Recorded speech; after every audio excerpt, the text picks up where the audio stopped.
The sages tell us that we have to, whenever we see the new moon, when the moon comes and renews itself, we make a bracha on it. The Gemara says this blessing is so important and so special that whoever gets to do it, it's as if he accepted the Penei Shechina. It's as if you accepted the divine presence. We know that the Rambam writes that if a person wants to get emunah, he should see the wonders of the world. And one of the great wonders and one of the great hands of Hashem that we see in the world is the renewal of the moon. The moon is one of the closest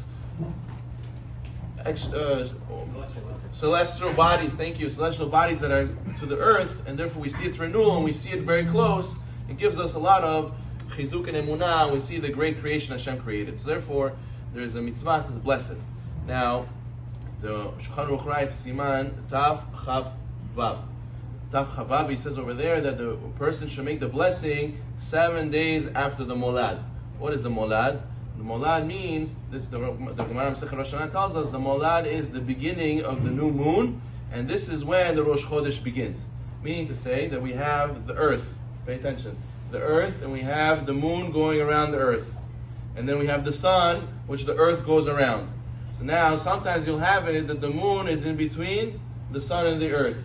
So when you have the moon on this side, right, the sun hits light to the moon, and the moon gives light to the earth. But if the moon is in between the earth and the sun, so you don't see any light from the moon. The moon is blocked. There's no sun coming to the moon, shining to the earth, because the moon is blocking. Its back is to the sun, and it's facing us, and we don't see the moon at all. So therefore, the Gemara says, whenever the new moon cannot be seen whatsoever, that's how the moon is being born again. It's completely dark, and now you're going to start seeing the moon again. It's going to start showing a little bit again of light. That is called the molad. That is called the birth of the new moon, and that is when Rosh Chodesh really begins. So therefore, Shulchan Aruch writes, so you count, that we have calculated in the calendar today, what is the molad? And they have a minhag to announce the molad by the announcing of the new month and the Shabbat Mevarchim. But Shulchan Aruch writes, you're only allowed to say the Birkat Levana 7 days after the molad. So therefore, we are still within what's the 4th of Tammuz. It's going to be the 5th of Tammuz tonight. So therefore, we're still not allowed to say the bracha Birkat Levana. The Mishnah Berurah brings Achronim who argue. There are Rishonim who say you're allowed to say Birkat Levana even after the 3rd day after the molad, because it's already you can benefit from the light of the moon. But the Sfaradim Minhag, Bet Yosef quotes many Mekubalim, and he quotes the Magid Misharim, he quotes the Malach HaMagid told him that according to Kabbalah, you're not supposed to say the Birkat Levana until 7 days after the Molad. That's Minhag Sfaradim. If you pray by Keter Torah, if you pray by any Ashkenazi Minyan, could be you will see Ashkenazim making Birkat Levana 3 days after the Molad, but the Minhag Sfaradim is to do it only 7 days after Molad. What is the latest you can do the Birkat Levana? The Gemara Masechet Sanhedrin Mem Aleph from Lebet says you're only allowed to do it till, according to the last opinion mentioned in the Gemara, until the moon is full, until it's complete. And when is that? That is till the end of the 15th of the month. 15th after the Molad, that is when the latest, the end of the 15th day is when you cannot say the Birkat Levana anymore. So therefore a person should try, so Shulchan Aruch writes in Bet in Siman Tav Chavav, with minhag is to do it Motzei Shabbat. The minhag is to do Motzei Shabbat when a person is wearing nice clothing, and he's together with everybody in the shul, Berov Am Hadrat Melech, the more people the better, to be able to say Birkat Levana together on Motzei Shabbat.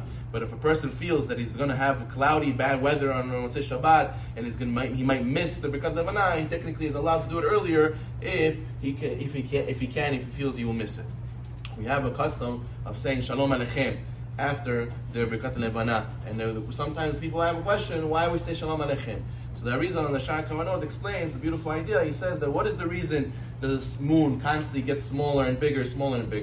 When Hashem created the creation, the sun and the moon, this moon complained, how could it be that we both shine great light? How could it be that two kings share the same crown? So Hashem made it that the moon became minimized, and therefore lost its power like it used to have. So now we see that they didn't have shalom, right? They didn't have peace. They were arguing who's going to be the main one who gives light. So just like over there, the reason why it started was because of lack of shalom. So now when we bless the moon, we bless each other, we should have all shalom. So we say shalom aleichem, shalom aleichem, shalom aleichem. Therefore we should learn the lesson and not come back to the same thing.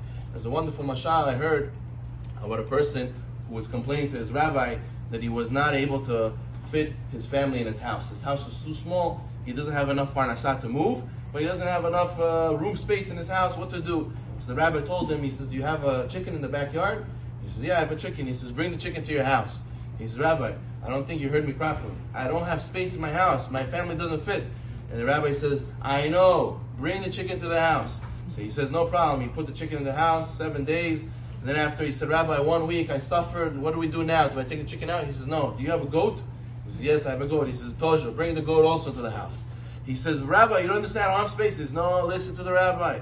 He brought the goat another week. He says, after a week, he says, do I take it out? He says, no. Do you have a cow? He says, bring the cow to your house. Rabbi, what are you doing to me? He says, listen to me very carefully. Bring the cow into your house. He brings the cow to his house. 3 weeks he's suffering with all the animals in his house. He had a barn in his house for 3 weeks. Finally, he came to the rabbi, how much can I do? I can't anymore. He says, okay, now take out the cow. And now, a week later, take out the goat. A week later, he says, take out the chicken. And he says, no, so how do you feel? He says, wow, my house is a palace. My house has so much room. There's unbelievable. I didn't know I had so much room in my house. He says,